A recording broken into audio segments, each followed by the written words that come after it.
Welcome back to Blinded and Breakdown, reporting all the way from Tokyo, Japan. Our first item is about Britney Spears. It reads, the boyfriend of the permanent A-list singer is hiding out at her house, which is about her boyfriend Paul, who I personally don't like. Also, why is he hiding out? Nobody should be hiding out at Britney's home. She just had her birthday on December 2nd, and you guys know I was a big part of the Free Britney movement, and I would be lying to you guys if I said I wasn't worried about her well-being.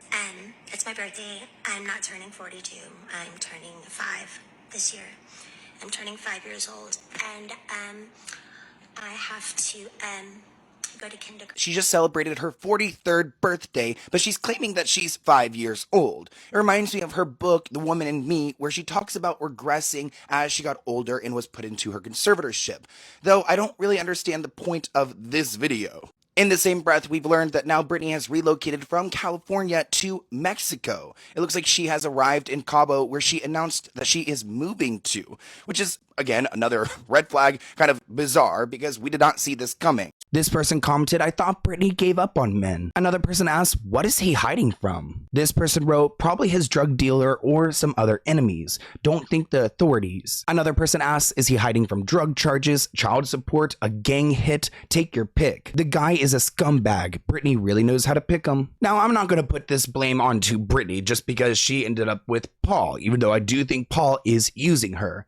We did get some good news, though. This headline reads, Britney Spears is finally sober and celibate. Insiders say that she's done with men and has ditched the drugs and plans to become a billionaire. I love how they write that she plans to become a billionaire, just like it's an easy thing to do. This article reads, most importantly, Britney is sober when it comes to illegal drugs and is firmly in control of her finances. Even though Paul is allegedly hiding out in Britney's home, this article writes that she is said to have sworn off toxic men, having cut contact with Paul and vowed to remain single. But perhaps most important of all, she is working on her relationship with her two sons, who have been estranged and raised largely by their father, Kevin Federline, who, I did not like Kevin Federline. A source close to Britney says that she will be healing from her trauma for a very long time, but she's done with men for now and focusing on herself. Britney is reportedly working regularly with a therapist and taking prescribed psychiatric medication. She has also hired a chef and a medical professional to work full-time in her $14 million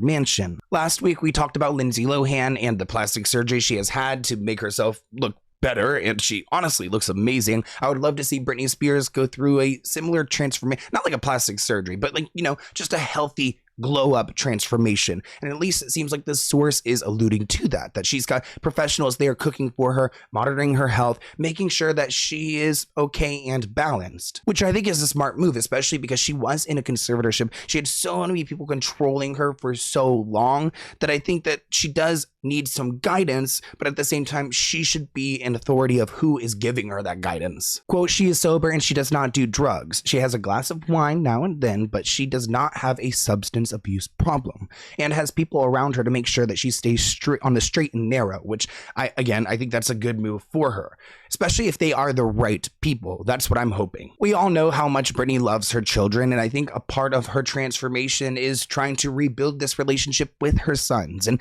thankfully they are becoming adult age so they can make their own choices. They don't have to ask Kevin Federline for permission to go and talk to their own mother. An insider shares the most beneficial part to her health has been Britney's rekindling of her relationship with her two sons, Jaden and Sean Preston. I'm really happy to hear that they are reconnecting. Quote, she has the love of her sons back, and that has been transformative. They speak often and text all the time. This is all she ever wanted. Britney Spears' estranged son is now trying to get back into her life, and he's a shady little one because, conveniently, today marks the end of Britney Spears' child support payments to her ex, Kevin Federline, who has been taking care of the boys, who are now 18. My heart really goes out to Britney Spears because she has no man around her that is really there for her. They're all just there for her money. She also has control over her $60 million estate once again. And while that's a lot of money, I don't know how she's going to transform that into a billionaire status, but I believe in you, Britney. One thing I am looking forward to is seeing Britney's book be made into a movie. As we all know very well, Britney released her book, The Woman in Me, and has made about $15 million from this deal. I, again, would love to see who is going to play her inside of this movie remake of the book. I can't even imagine who it's going to be. But the source claims that when Britney wrote the memoir, she felt defeated, and she needed to make some quick cash. She never imagined that this would completely change her entire life. Now she has set her sights on bigger ambitions, saying that she wants to become a billionaire. Britney has seen people like Selena Gomez become a billionaire off of her makeup line in a very short period of time. She knew that if she is going to create that kind of wealth, she needed to develop something that is distinctly her. Then came news in August that she signed an 8-figure deal with Universal Pictures to turn her book into a movie. Quote, she didn't ink the deal to the rights of her life story for cheap. This is what helped save her. So, I mean, all that money that her father, Jamie Spears, had stolen from her over the years, she's finally making some of that back through this book. Thank God, because she's now like taking this trauma and benefiting from it after so many years of other people benefiting off of her. Britney has also been working on a new jewelry line titled Tiny B, which promises to sell delicate, extremely different, one-of-a-kind pieces that she has designed. Quote, she has her hand in each and every item that she's creating. She knows that this is going to make her a massive fortune. And while I think the idea of a jewelry line, Tiny B, sounds great, I don't know if this would push her to billionaire status. I don't know if it's going to be a nicer jewelry line, kind of like a Tiffany's, because if you think about like rare beauty, we're bringing up Selena Gomez, like those products, they have quick turnover. People want to buy more. They want to buy the powder, the cream, the blush.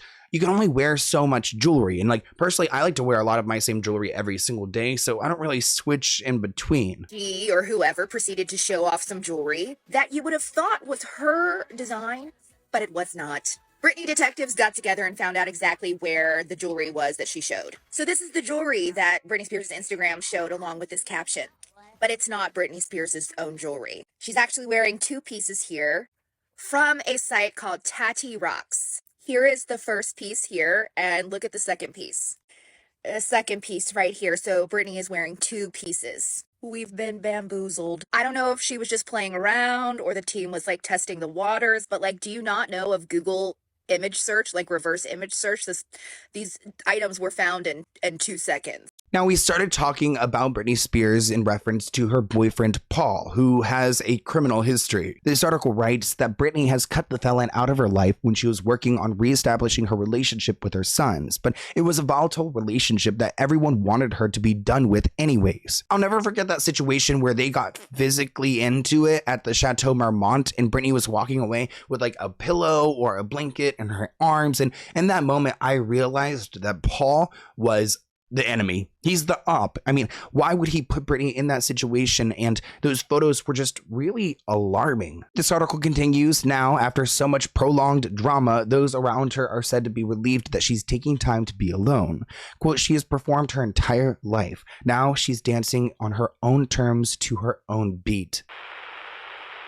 Oh lordy, our next blind item is about Skai Jackson. It reads, I guess if the baby daddy is out of jail for the birth of his latest kid with yet another mother, Airplane Thriller's mom won't be at the birth since she has a restraining order against the dad. You can't make this stuff up. And you guys know I like to stir the pot on social media, and I just know deep down that Skai Jackson and her mother are not fans of me, which, you know, I can accept. I'll go to sleep at night knowing this. This person commented, such a warm and wonderful family. I mean, really, let's get into it, because it looks like Skai Jackson's baby daddy is problematic, and I'm not entirely sure why she went to him. As a former Disney star, someone in Hollywood, he doesn't have any connections to the entertainment industry. At least it doesn't seem so. Now, his name is DeAndre Burgeon, and it looks like he's having one hell of a week. We actually covered this a couple weeks ago. He was arrested in Ohio and had a face-off with police, which honestly, that scares me so much. I could never run away from police because I don't know, I would just fall over. I'm just too scared. I literally have nightmares about like being arrested one day. It's such a fear of mine. which I'm not doing anything wrong. I don't know why I'm so scared of getting arrested and going to jail. Now, I don't know how this moment was captured on video, but someone was out there in the world and happened to have their phone out right when this man was arrested. DeAndre must have some really bad luck, because how is there someone just there ready to record him and send this over to TMZ? But actually thinking about this person in the car, I probably would have started recording too, because like if I see some commotion, I'm just gonna pull my phone out. I guess that's the Karen within me. And as you guys can see, they got him real good. They got him down to the ground, pinned and cuffed. So, not a good look. Skai Jackson had quite the week, because not only did her baby daddy get arrested and we learned the identity of who he is because she has been trying to hide this from us, we also learned about his feelings on her pregnancy, saying that Skai Jackson is a dumb-ass Disney and that he ultimately hates the future mother of his child. So, yeah, it looks like Skai doesn't really know how to pick them either. It has also been alleged that he has more than one child. This is not his first child. There's some proof on Facebook floating around that he has other children. It might be more than two. That include Skai Jackson baby with him right now. Now, this is interesting. We're talking about Blink 182. So you guys know Travis Barker, Courtney's man. He's the drummer. Boom, boom, boom. This blind item reads, this A-list band was offered a slot at the Sure to Miss Music Festival. They were offered about 3 times their going rate, but would only get paid after the show. They said, no thanks, which is probably a good choice. Do you guys remember the first Fyre Fest? I believe it was in the Bahamas, and it was an absolute mess. We had people like Kendall Jenner promoting this event, but nowhere to be seen, because everyone was given like pieces of white bread and some ham, and were given like water, and there weren't really any facilities or bathrooms. It really was a nightmare, and the guy that threw this festival went to jail for his crimes. But now he's back, and he's trying to rewrite history with Fyre Fest 2. Well, if you guys missed out on the first Fyre Fest and you want to go to Fyre Fest 2, you can. You could actually get the exclusive VIP experience for $1.1 million, which apparently includes things like scuba diving with Billy McFarland, which, why would you want to do that? And fights on the beach, which, okay, wait, hold on. Are you watching fights, or are you paying $1 million to get into fights? I need some clarification. This article reports that Billy McFarland, the convicted fraudster behind the 2017 infamous Fyre Festival, says fans are already snapping up tickets for Fyre Fest 2. And these tickets range from $400 to, again, $1.1 million, which at that point, like, I feel like we have too much price discrepancy in America. Like, why do people have $1.1 million to go and throw away to a music festival? That just should not happen. This report writes, despite the original festival's catastrophic failure, which spawned 2 documentaries and landed its founder in jail, Billy has come back again to try to save his reputation. But in my opinion, it's a little bit too late. The 32-year-old disgraced founder revealed yesterday where and when the festival will be taking place. And he's claiming that over 1,200 people have already requested tickets, which I'm not buying. I mean, maybe they requested like a link to go and access the page to go and see what it's about, but I can't imagine any sane person setting themselves up for another Fyre Fest. Y'all remember Fyre Festival? Remember with the cheese sandwiches and the FEMA tents and the messed up lockers? The disgusting Amazon boxes of stuff that was still filled, the tents that got slashed by the crazy people that like were upset about whatever, so they started peeing on mattresses, doing all that craziness. Remember that? Remember the 2 documentaries that came out at the same time? One made by the marketing team who marketed the horrible festival, even though they knew it was going to be horrible, and the other one by Hulu, who then paid off the guy who did it to do an interview. Remember that? Well, this silly little goose, Billy McFarland, got out early. Yeah, he was supposed to serve 6 years. He served like, I think, less than 4, so like 3.5 or something like that. And guess what he's doing right now? Guess what he's doing right now? Fyre Fest 2! And Billy seems pretty proud. He wrote 10 hours in, 1,200 unique applications for over 5,000 tickets. Fyre 2 will only hold 3,000 people. Apparently, prison wasn't enough to teach Billy a lesson, and he thought maybe people would line up again to go and fund this Fyre Fest Electric Boogaloo, a tropical island getaway off the coast of Mexico. Which, I love Mexico, but I don't understand why he keeps putting these festivals out of the country. Actually, you know what? I know why. Because he doesn't want to follow any regulations. So he's creating very unsafe environments, and you could maybe get away with that in the US, but it's probably easier in the Bahamas or in Mexico. Another activity that you can enjoy at Fyre Fest 2 will be watching live fights on the beach. Although he hasn't booked any entertainers yet, he claims that he's in talks with a karate combat team to go and perform a fight for everyone. It really just seems like this guy has way too much money and is just like a big child trying to create this dream festival that he wants to experience, but he truly cannot do it. Remember, this is the same guy who couldn't organize a picnic in a park, let alone a music festival on a remote island. And the fact that he's already sold 1,200 tickets, well, let's just say I'm not surprised. There's a sucker born every minute, and Billy McFarland knows exactly how to find them. Here's a clip of Billy talking a little bit more about Fyre Fest 2. What's up, guys? Quick Fyre update. $2 million tickets are live and for sale right now on our website. This is the first public Fyre ticket sale. This is our pre-sale last August, which sold out in 24 hours. Since we secured the dates and the locations last week, we've been working hard to put together what I think is the best festival lineup of all time, and I'll be sharing it first with our 2 previous pass holders. Link in bio. Our next blind item is about the royal family, or, well, they used to be royal, but the illiterate one had a full glam squad on retainer, so they would always be available for her. Speaking of Meghan Markle, apparently the ginger, are you allowed to say that word?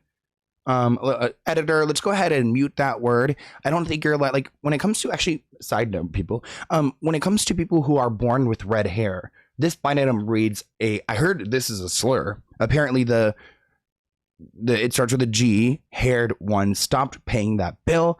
Again, editor, can we please go ahead and censor out the part that I said that? Because someone told me recently that word is actually like very offensive, which I never knew. I'm not someone with orange hair. Obviously, you guys can tell I've got this crappy blonde hair that I got dyed here in Tokyo. I just tried to do something cute for Tokyo, but now we're getting off topic. Essentially, Prince Harry is tired of paying Meghan Markle's bills. One person commented, Meghan can't be paying to look that bad. Another person writes, was it the same glam squad that she had when she was still a royal? And that picture they included of Meghan is pretty rough. I mean, you guys could see, I'm not good at makeup. I don't know much about makeup, but I know I could probably do better than whatever's going on her eyes there. Another person wrote, it wasn't doing her any good. What she needs is a steamer and a seamstress. Another person added, and deodorant and a mirror. Now it looks like Meghan Markle and Prince Harry aren't in a good place. This headline reads, Meghan Markle releases a statement after her solo Thanksgiving appearance amid professional separation from Prince Harry. Can you imagine being Prince Harry and leaving your family, leaving the royal palace to come to America to marry this woman, and now their relationship doesn't even work out? A week after reports suggested that Meghan and Harry are undergoing a professional separation, the Duchess of Sussex has issued a statement following her solo appearance at a Thanksgiving event last week. Meghan recently hosted a private dinner in Southern California for the Welcome Project, and it looks like Prince Harry did not attend this event. Both have been spotted attending events individually in recent months, with their working relationship said to be in a very bad state. Now, they have a charity foundation called Archwell, and in a statement, Meghan reflected on the heartfelt dinner she organized for the Afghan women in collaboration with their partner organization. The dinner featured a shared meal aimed at fostering open conversations and gratitude and resilience. Meghan expressed her deep appreciation to the attendees for sharing their personal stories and cultural experiences. Meanwhile, Prince Harry has been seen out and about acting like a single man. It looks like these two were apparently spotted in a video together on Veterans Day,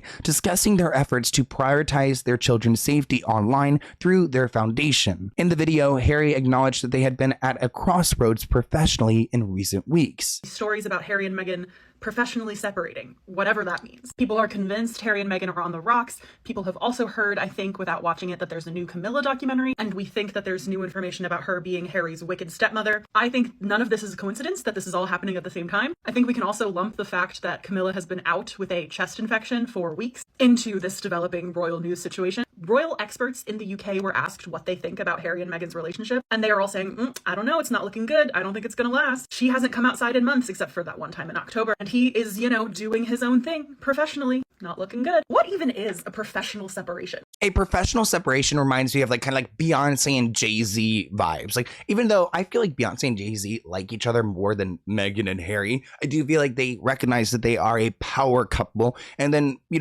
sometimes maybe they don't get along or actually love each other, but they stay together for the power. Now we should see the couple together in 2025. It looks like in February they should be attending these games in Canada. But other than that, I can't imagine them getting better. Though I want to send good vibes to them, even though I'm not the biggest fan of Meghan Markle and Prince Harry.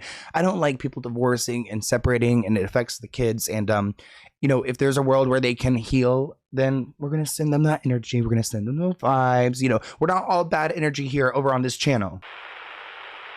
Now, I'm excited to talk about Sexy Red because I think she is a hoot and a holler. She is so funny. This blind item reads, how bad is your Coke problem when you have to do it while streaming? Someone should have a talk with the Disney pirate rapper slash singer. Now, we all know Kai Cenat because he is one of the biggest streamers of our generation. And it looks like people are accusing Sexy Red, a rapper, of taking drugs while on his stream where there are tons of people watching live. This article writes that allegations that rapper Sexy Red was seen snorting a substance during her appearance on Kai Cenat's stream have spread rapidly after a clip was shared on social media. But they claim that she is not doing drugs here and that the explanation for what she was doing is rather simple. Which I'm going to argue there's nothing simple in Hollywood, but let's go ahead and see what they have to say. Sexy Red was featured on day 26 of Kai Cenat's Streamathon, where there was a magician, Max Majors, there, and he had a controversial trick. And the building up to the big trick, the magician got Sexy Red involved in a number of small tricks, but at one point the rapper left the room. A second camera picked up where she had gone, filming her and showing her in the bottom corner of Kai's main stream. That's one thing that's so scary about these like streaming houses and streamers is that you never know when you're on camera. They are so good at technology. I film my videos on my phone. I can't imagine having a whole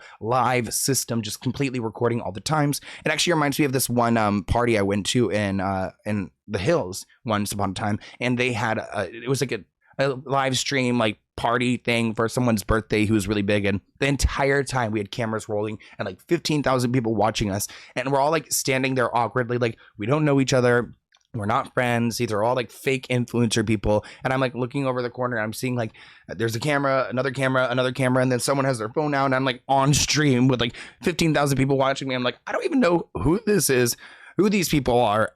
I don't like it. But in the short segment, you can see Sexy Red is fiddling with some small item before raising it to her face. Many viewers immediately jumped to the conclusion that she was taking a bump. But a popular Reddit thread was titled Sexy Red thought she was off camera during Kai's stream. Camera catches her doing bumps. And here is some of the evidence that we're working with. Come on,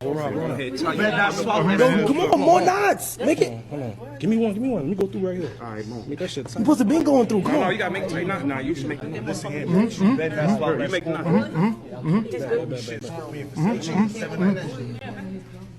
Come on, cut tight as fuck. Come on, Kyle. What? Go get her. Now, Sexy Red claims that she was attempting to fix the string that was tied around her pinky ring, as it had been loose and falling from her finger throughout the stream. About 30 minutes earlier, Sexy Red could be seen wearing the ring before taking it off and adjusting the string, which can be seen in the clip below. The string is used to help the loose ring stay tighter and avoid falling off. Which, doesn't Sexy Red like have money? I don't know why she has to have a ring that has a string. I've never really heard of something like this before. Maybe because it's so heavy and it has so many like diamonds and things like this that like you have to have a string just to hold it onto your finger, but the adjustment doesn't work. And before leaving the main streaming video, Sexy Red can be seen holding the ring in her hand when the camera zooms in on her, which look at this zoom in. Also, why does it low-key look like, or like I'm in Japan right now and it kind of looks like Japanese, like that writing in the purple. I guess it's no, actually, what does it say? Genius? It says genius. I'm over here. I'm in Japan. I think everything's Japanese now. This isn't the first time that there have been claims of drug use on Kai Cenat's stream. Previously, guest Kodak Black admitted to taking Percocets on the stream, which is such a crazy move, in my opinion, because it's not like you're going and hanging out with Kai Cenat in his room. You are, but at the same time, you're also promoting yourself. You've got tons and tons of people watching this. There's going to be clips that are going to go viral. I don't understand why Kodak puts himself in a vulnerable position getting high before something like this. It just makes him look bad. Not that he like looked great before either, though. I have to admit, when I lived in Florida, I love Kodak Black. He's such a big part of the culture down there. What was that?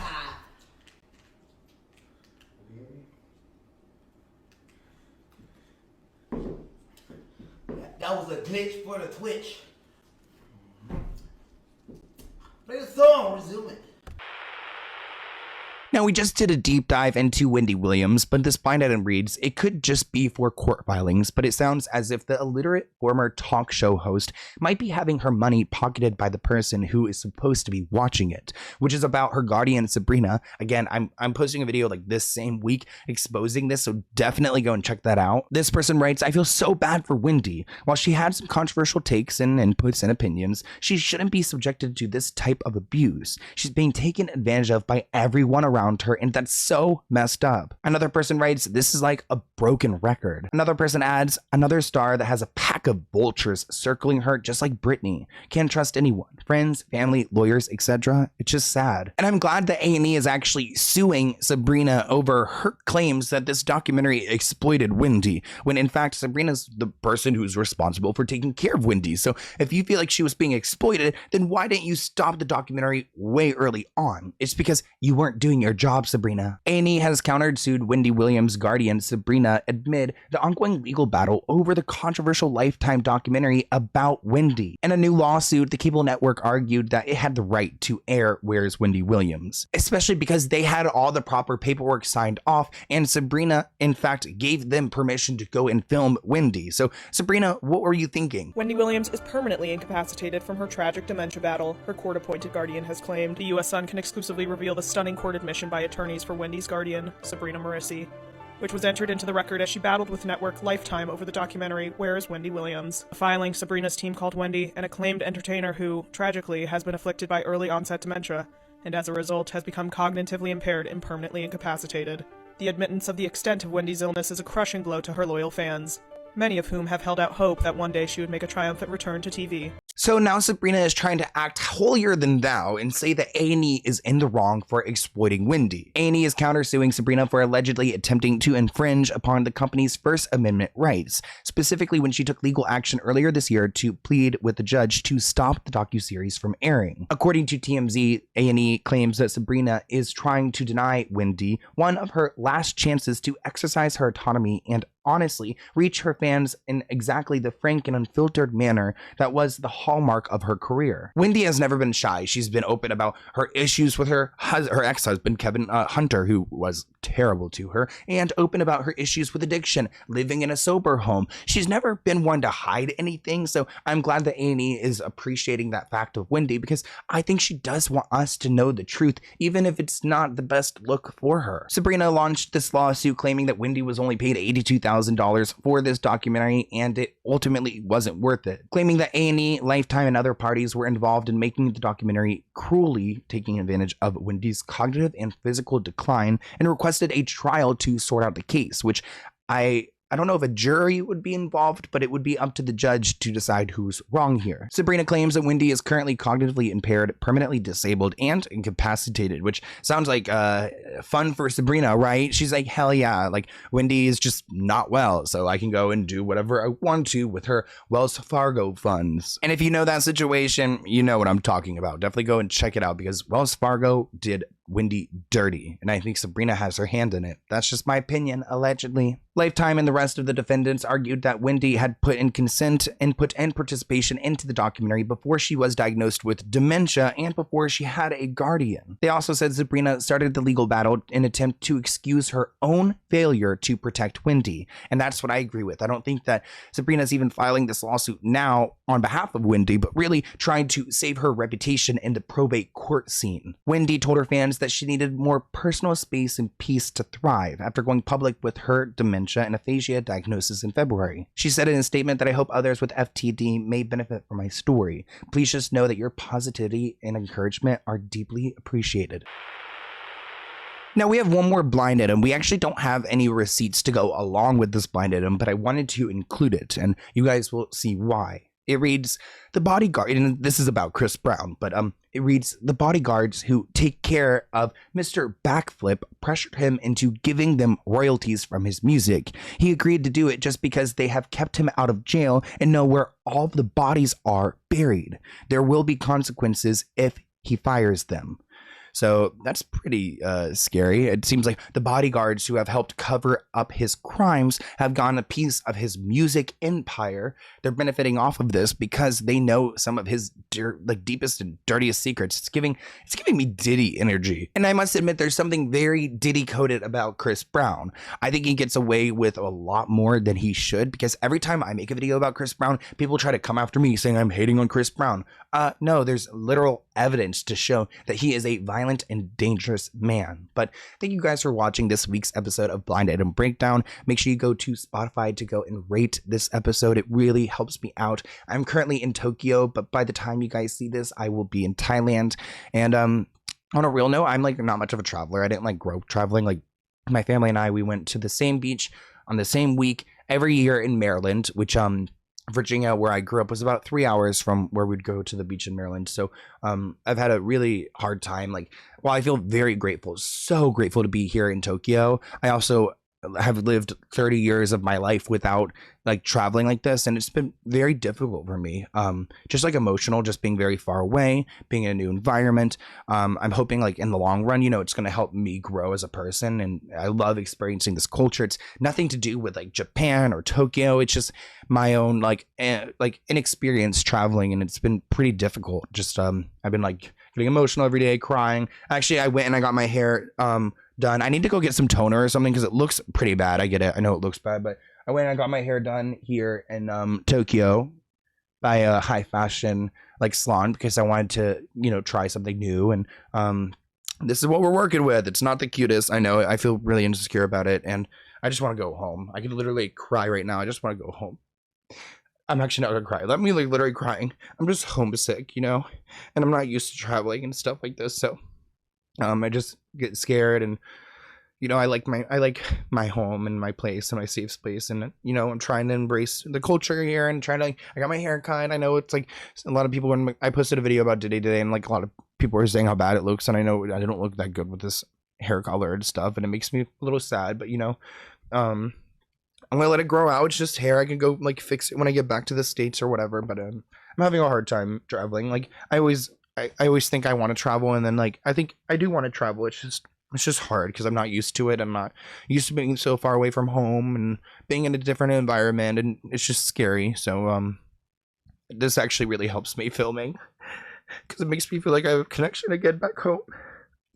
Okay, I need to stop. This is so embarrassing. We see people traveling and everything. It looks really fun, and again, I'm so grateful for this, but I'm also just not. It's something very new for me, and a little overwhelming. So this is actually making me feel so much better. So if you are still here, thank you for staying with me in this video. And I'm crying happy tears too, just overwhelmed. You know, just overwhelmed because I'm not used to these things, and it just makes me feel, I just get nervous and stuff. I don't know how to describe it. Comment below if you guys know what I'm experiencing, because I'm in therapy and things like this, and I think I've had a hard time traveling like my life and everything, and I don't exactly know what this is. This is just like normal for people who, you know, I'm turning 30 on December 11th. That's my birthday, and I, you know, again, 30 years of my life I haven't really traveled, so I think I'm just trying to give myself some grace and say, you know, this is new for me, and just to try to look at it positively, not to psych myself out. But thank you guys for watching this episode. Bye guys.